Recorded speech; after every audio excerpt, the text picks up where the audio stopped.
de l'info, c'est la revue de presse de Nicolas Canteloup. Et voici le rappel du titre principal de l'actu avec Nikos. Ouais, salut à tous. Salut à tous, pardon. L'info surround, c'est évidemment ces scènes extrêmement choquantes sur les Champs-Élysées. Des casseurs, vous l'avez vu, ont pillé un Célio. Oui, on vous avait prévenu, c'est choquant. Les images de Polo Célio ont circulé en boucle, des jeans Célio. Toutes ces images sont insoutenables. Un seul point positif dans ces pillages, le pillage de la boutique du PSG. Voilà, les employés ont proposé aux pilleurs de repartir gratuitement avec Adrien Rabiot. Voilà, c'est cadeau les gars. C'est cadeau. C'est offert, parce qu'ici personne s'en sert. Allez, à toi Julia. Merci Nikos. Après des photos en boîte de nuit et un nouveau samedi de chaos sur les Champs-Élysées, notre ministre de l'Intérieur est dans la tourmente. Bonjour Christophe Castaner. Est-ce que vous avez une déclaration à faire ce matin? Non. Ouais, salut à tous, c'est DJ Kiki, DJ Castaner au platine. On va mettre le feu. Il n'y a pas que les casseurs au fouquettes, nous aussi. On va mettre le feu.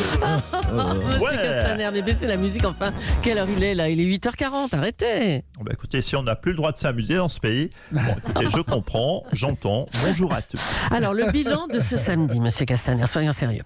Écoutez, nous sommes combien autour de cette table? Il y a monsieur Apathy, il y a vous, chère Julie Leclerc, et il y a également monsieur Abiker, il y a monsieur Cabrol. Nous sommes combien? 6, 7. Il y a moi aussi. Et Est-ce il y a monsieur Nico. Aliagas il y a Wendy aussi. et madame Bandy Bouchard. Nous sommes combien? Son prénom. 6, 7. Voilà, c'est ça. Est-ce que vous ne pensez pas, franchement, qu'il serait plus judicieux de prendre une bouteille plutôt que de prendre un verre? Hein, ça nous coûterait moins cher. Qu'est-ce que c'est? Oh, écoutez, est-ce qu'on peut parler boulot, Christophe Castaner? Enfin, c'est quoi ça? Pardon. Je voudrais d'abord saluer les forces de l'ordre, les forces de gendarmerie, les forces de police qui ont fait un travail formidable samedi. Aucune dégradation n'a été à constater à la boîte de nuit le Queen, le VIP Room de Jean Roch et le Manco de Claudie Gomez. Aucune dégradation, vous dites. Bon, monsieur Castaner, comment se fait-il que les Champs-Élysées aient été mises à sac de cette façon? C'est quand même pas normal. Écoutez, j'entends. Mais en fait, pour tout vous dire, les choses se sont mal goupillées. Je pensais qu'Emmanuel Macron, que le président de la République, pardonnez-moi, gérerait la situation. Mais il était au ski. Lui pensait que je gérerais, mais j'étais en boîte de nuit. Heureusement, il s'y restait le Premier ministre, qui n'a pas les mêmes passions que nous. Oui, lui est passionné par Le Havre et Alain Juppé. C'est vous dire le sérieux du bonhomme. Oh non, écoutez, Donc il a pu, lui, nous alerter sur ce qui se passait réellement dans les capitales. En tout cas, avant le prochain samedi, les Français attendent forcément des mesures fortes. Absolument. Et je suis en mesure d'annoncer à votre micro 3 mesures qui ont d'ores et déjà été décidées. Ah bon, allons-y. Le chef de l'État a, par exemple, annulé son déplacement au bowling. Laurent Nunez, mon secrétaire d'État, a décidé, lui, d'annuler sa thalassothérapie. Et moi-même, je reporte la soirée mousse et le concours Miss T-shirt mouillé que j'avais prévu et dont je souhaitais inviter M. Aliagas, que je devais organiser au ministère. Vous voyez que chacun a pris ses responsabilités. Et puis, il y a aussi l'image de Paris qui souffre à l'international. Hein. Est-ce que vous avez un mot pour les Parisiens, monsieur Castaner? Écoutez, j'aimerais citer ce grand auteur américain qui disait... Ah oui, Ernest Hemingway, son livre Paris est une fête. Hein, non, Corona, qui disait This is the rhythm of the night. Oh yeah. Je crois qu'on va arrêter là. Hein. On l'a perdu. Oh yeah. Merci, Ouais, monsieur c'est Castaner. DJ Kiki, DJ Castaner. Allez, Ouais. c'est bon, c'est Allez, bon. Jean-Michel Apathy, On vous laisse. au diable l'exemplarité, on y va. On vous laisse, s'il vous plaît, allons. Allez, on va dire un mot de ce week-end ski du président Emmanuel Macron. Bonjour. Mais bon, Et ça vous fait rire. Je ne vous dis pas bonjour à toutes et à tous. Non mais qui a mis cette musique? C'est Romain Causer encore? Arrêtez ça en régie, Nicolas. Vous êtes viré. Merci. Alors, un mot de votre week-end au ski quand même, hein, monsieur Macron. Qu'est-ce que vous voulez que je vous dise? Ma première mesure, grande mesure, post-consultation nationale a été... Barre-toi 3 jours, faire du ski. Mais et alors, je dis, et alors il va se passer quoi? Vous allez élire Laurent Wauquiez en représailles président en 2022? Non, ce sera encore moi, je suis le seul. Vous avez eu des mots très fermes contre les casseurs, hein, cette fois-ci. Et je les renouvelle. Bon. Tous ceux et celles qui se sont rendus coupables de violences coupables de me niquer mon week-end au ski en répondront devant la justice. On ne bafoue pas les valeurs de République. On ne bafoue pas ma soirée raclette en chalet avec Brigitte sans en subir les conséquences. Bon, c'est noté, hein, monsieur Macron. Bonne journée quand même. Hein. Oui. C'est un week-end catastrophique pour le président. Les dégâts considérables à Paris, bien sûr. Les photos de son ministre de l'Intérieur en boîte de nuit. Et lui qui faisait du ski à ce moment-là. François Hollande, on sent que vous voulez réagir, vous. Hein. Bonjour. Bravo le petit génie, hein, le Mozart de la politique. Hein. Je vais vous dire une chose, Dieu sait que j'ai été nul.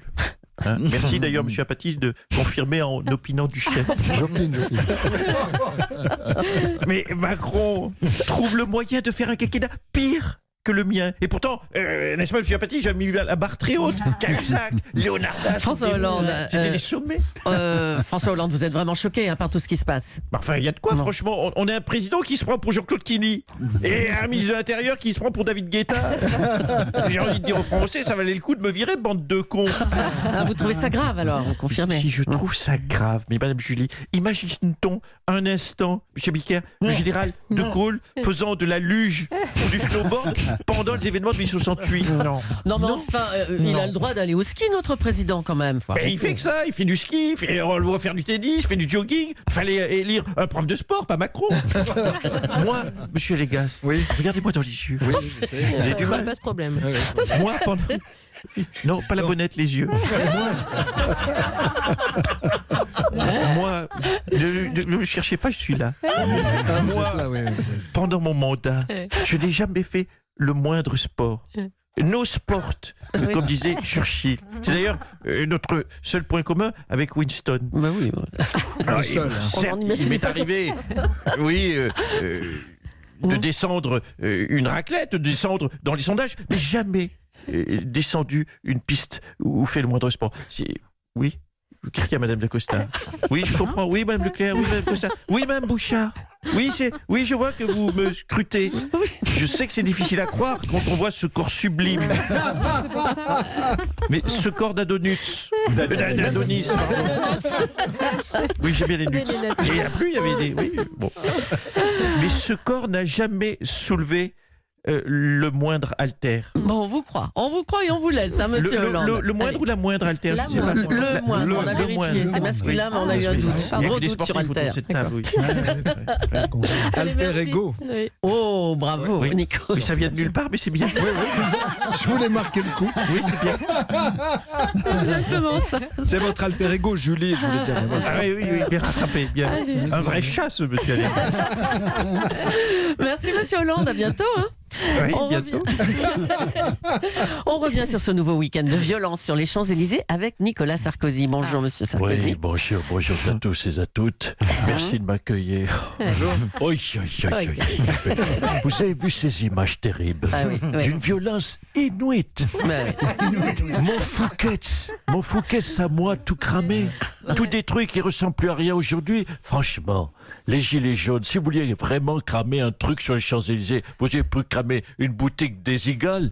Des iguales, hein, parce que leurs fringues, franchement, toutes bariolées, qu'est-ce qu'elles sont, franchement, elles sont regardables. Ah, bah, arrêtez, oh là là. Mme Bouchard, Mme Dacosta est d'accord, c'est moche, franchement. Bon, C'est bigarré. allez, un mot de Christophe Castaner. Vous avez été ministre de l'Intérieur, hein, un ministre très apprécié d'ailleurs. Ça vous inspire quoi, ces escapades nocturnes de monsieur Castaner? L'Intérieur. J'ai mal à mon ministère de l'Intérieur. Est-ce qu'on imagine, non mais franchement, prenons du recul, de la hauteur, est-ce qu'on imagine un instant Charles Pasqua danser la Macarena avec Nabila à 4h du matin, franchement? Non, Pasqua, ministre de l'Intérieur, il disait, il faut terroriser les terroristes, pas il faut assister les assistantes, ou il faut pêcher les michetots, ou il faut cajoler les cagoles. Merci, monsieur Sarkozy. Allez, Bruno Le Maire a fait son maximum pour justifier la privatisation des aéroports de Paris, ou plutôt l'octroi d'une concession privée de 70 ans. L'opposition est contre, car l'entreprise rapporte des millions d'euros à l'État. On va en parler avec Bruno Le Maire, qui a décidé d'expliquer sa position chez Jean-Pierre Foucault. Bonjour ma chère Julie, bienvenue dans cette nouvelle émission de Qui veut paumer des millions. Et ce matin, je reçois Bruno Le Maire. Bruno Le Maire, bonjour. Oui, bonjour Monsieur Foucault. Puis-je vous appeler Jean-Pierre? Merci de m'inviter, Jean-Pierre. Je vous en prie, Bruno. Alors, je vais tout de suite à Qui veut paumer des millions. Première question. Je suis l'État et je dispose d'une entreprise rentable, les aéroports de Paris, en pleine croissance. Que dois-je faire avec? Je la vends? Réponse A. Je la vends et je fais un massage des épaules aux actionnaires en prime? Réponse B. Je la brade à moins 50% et je fais une danse du ventre aux actionnaires sur la Trabâche d'Alamouquer? Réponse C. Je la file 1 euro à un pote de chez Vinci et je lui lèche les chaussures? Réponse D. Écoutez, monsieur Foucault, ce n'est pas facile. Toutes les réponses sont intéressantes. Mais c'est vrai que j'aime bien l'idée de faire un massage aux actionnaires. Mais c'est vrai aussi que lécher les chaussures, c'est bien aussi. J'hésite. Je vais plutôt prendre une autre option. Je vais dire, je leur cède une concession sur 70 ans. Réponse E. Est-ce que je peux? Bien joué Bruno, bien joué. Effectivement, monsieur le maire, c'était un choix possible et vous venez effectivement de paumer des millions. Bravo à vous. À propos, est-ce que vous pouvez me prêter, c'est une question subsidiaire, me prêter 300 euros? Je vous les rends dans 70 ans. Mais bien sûr, monsieur Foucault. Vous voulez un massage avec? Merci Bruno, c'est bien volontiers. Quel fin négociateur ce Bruno. À vous de le dire. Merci mon cœur. Bravo, la revue de presse quotidiennement sur Europe 1 avec Philippe Cavrivière, Laurent Vassilio, Arnaud Demange des auteurs et vous, ma chère Julie.